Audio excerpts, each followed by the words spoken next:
Ya. Buenas noches, mi nombre es Sara Marcela Álvaro y hago por el grupo de investigación 7. Nosotros hemos basado nuestro proceso de investigación en la siguiente pregunta: ¿cuáles son las características clínicas, etiológicas, epidemiológicas y sociodemográficas de los pacientes con diagnóstico de pubertad precoz en el Hospital General de Medellín durante los años 2015 a 2019? Nuestro grupo se compone por Lina Alzate, Mateo Cardona y mi persona, y estamos direccionados por el docente John Freddy Castro.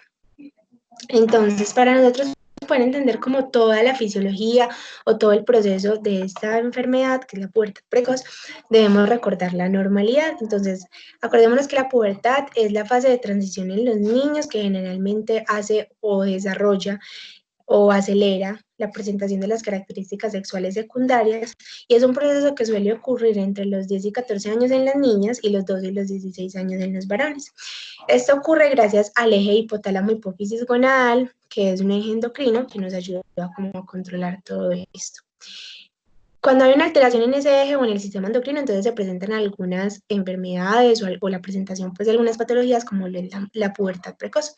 La pubertad precoz entonces la definimos como el desarrollo de características sexuales secundarias antes de los 8 años en las niñas y antes de los 9 años en los niños.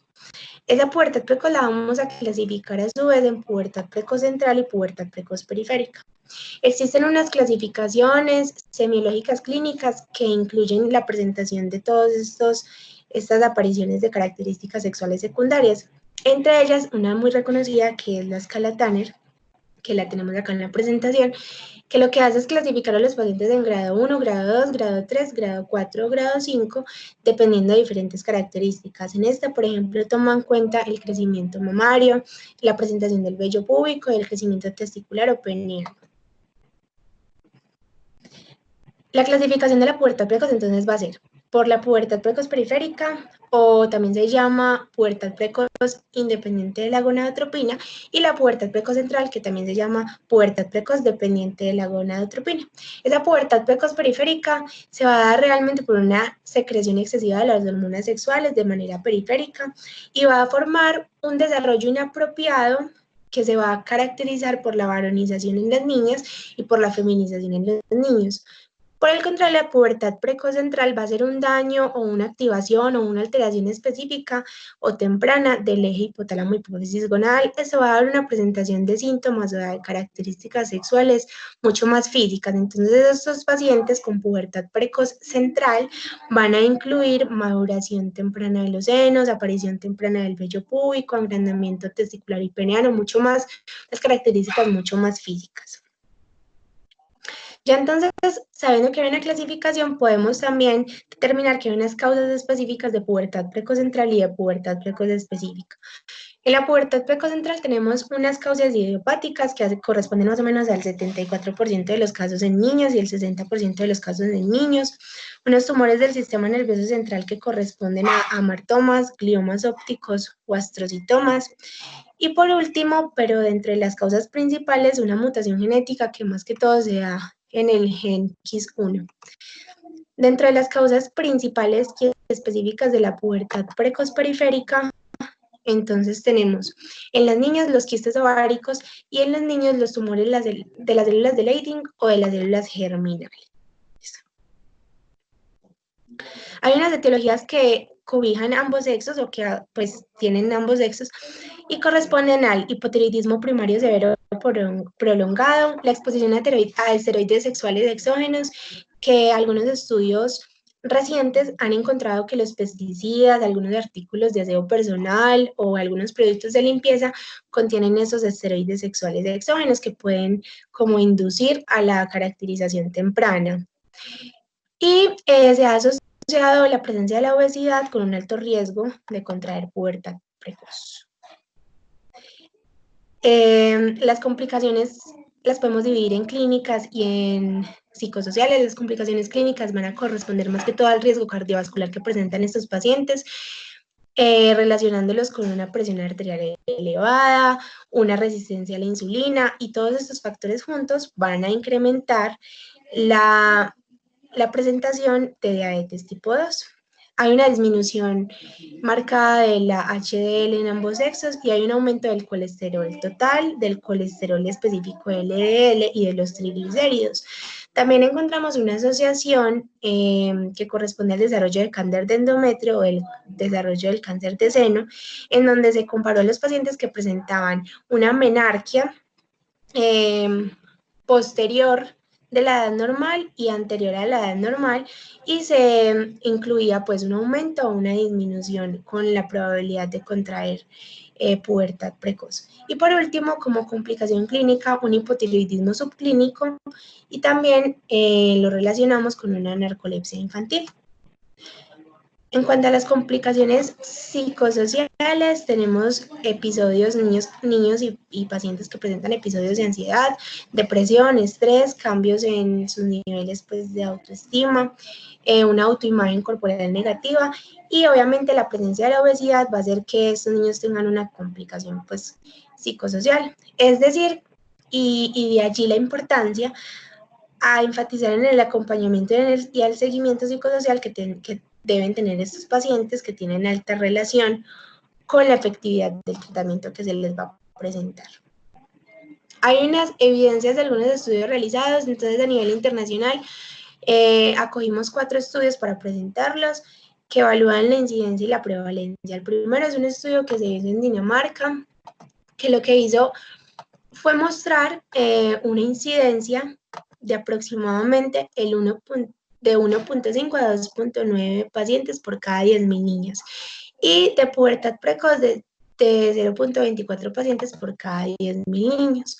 Un segundo estudio resaltante que se hizo en España, que medía específicamente la población que vivía en España y que tenía relación con la adopción o con la inmigración de algunos pacientes. Y esto nos lanzó un resultado de la pubertad precocentral, tanto en pacientes masculinos como femeninos, pues de ambos sexos, de 0.002 y de 0.107 por cada 10.000 casos.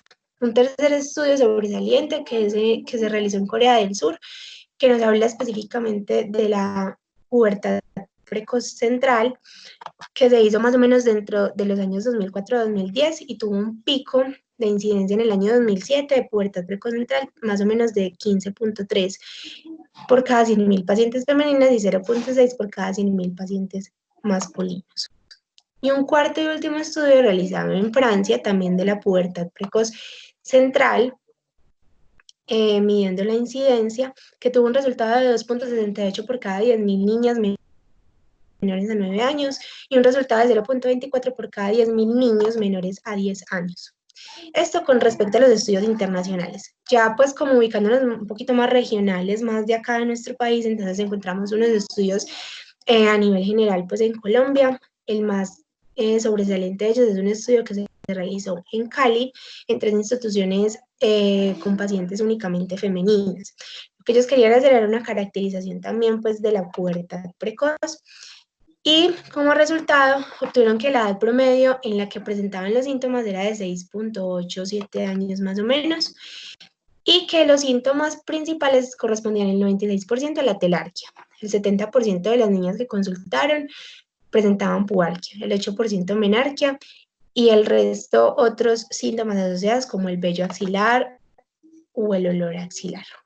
Estudios más específicos, pues de aquí, un estudio realizado en Medellín, en el San Vicente Fundación, en el que se hizo más o menos entre 1993 a 1994, en el que se querían como categorizar o estratificar los motivos de consulta. Entre ellos, pues los resultados dieron que la segunda entidad con motivo de consulta y con diagnóstico era pubertad precoz en esos pacientes que consultaron en esa época. Teniendo en cuenta como todos los resultados que decidimos incluir, hemos visto que hay una deficiencia de datos, por lo cual hemos realizado la siguiente pregunta. ¿Cuáles son las características clínicas, etiológicas, epidemiológicas y sociodemográficas de los pacientes con diagnóstico de pubertad precoz en el Hospital General de Medellín durante los años 2015 y 2019? Como objetivo general, tenemos caracterizar a los pacientes con diagnóstico de pubertad precoz en el Hospital General de Medellín durante los años 2015 y 2019, Y como objetivos específicos, 3, que son determinar, analizar e identificar.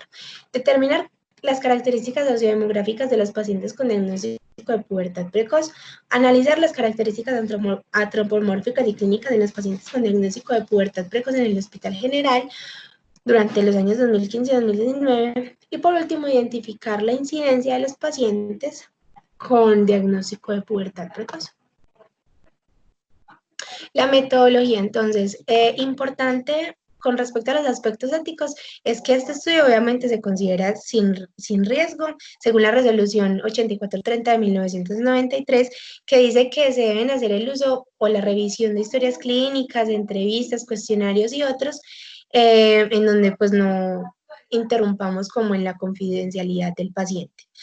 Se van a seguir unos lineamientos de la Asociación Médica Mundial y se va a tener en cuenta la aprobación del Comité de Bioética de la Corporación Universitaria Remington y del Comité Científico del Hospital General. El nivel del diseño de la investigación. Entonces, nuestra investigación es un estudio de tipo transversal, tipo corte. El nivel de la investigación es analítico porque básicamente pues, nos vamos a centrar en un tema que es muy poco estudiado.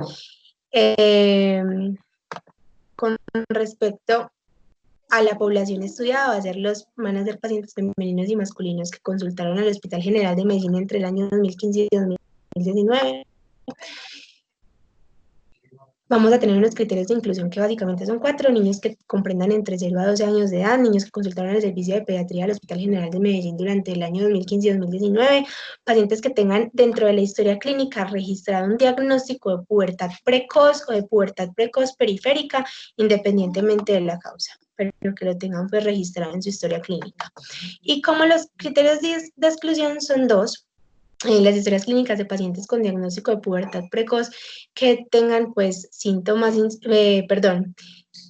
historias clínicas que no tengan datos suficientes o que estén incompletas, o historias clínicas de pacientes con diagnóstico erróneo de pubertad precoz.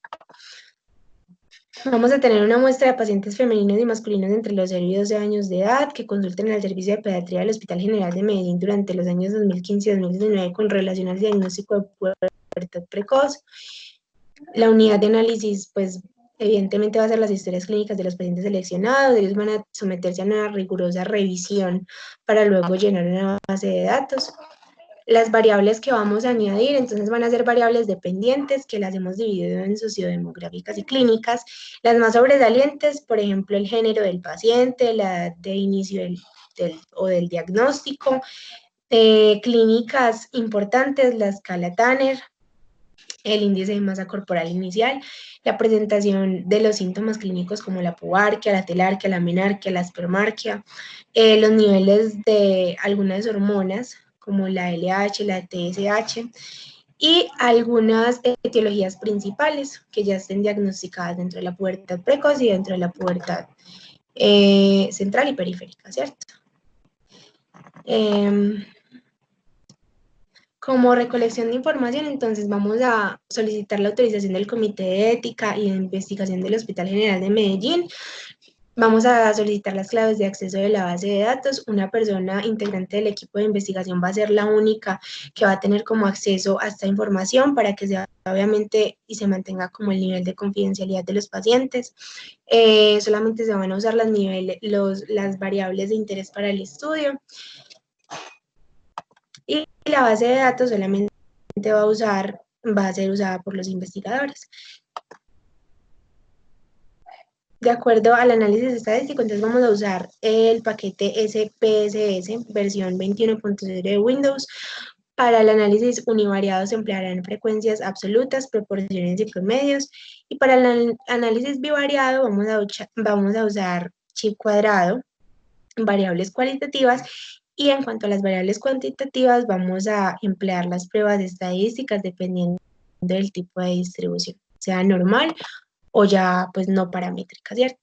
¿Qué esperamos nosotros pues del proceso de investigación? Entonces, tener una aproximación de la incidencia de la pubertad precoz específica en nuestra ciudad, obtener datos puntuales como causas iniciales de consulta y métodos diagnósticos de cada paciente evaluado, determinar información para orientar el diagnóstico oportuno de enfermedades graves que se registran en la mayoría de casos de endocrinología, como las neoplasias o las malformaciones, y enriquecer obviamente la calidad del tratamiento y la efectividad de la promoción en la prevención específica de la enfermedad en nuestra ciudad.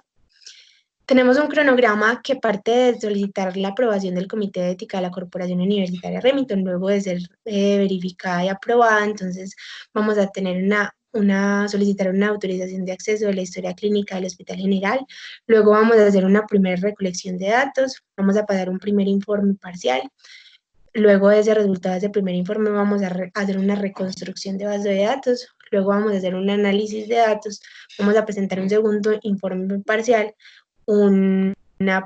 y ya luego vamos a hacer una preparación para publicar el artículo y por último, pues poder publicarlo, ¿no es cierto?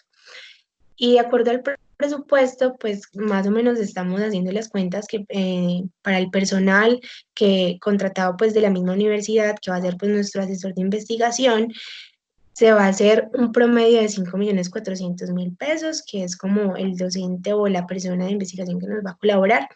En materiales e insumos se nos iría un promedio más o menos de 60.000 pesos.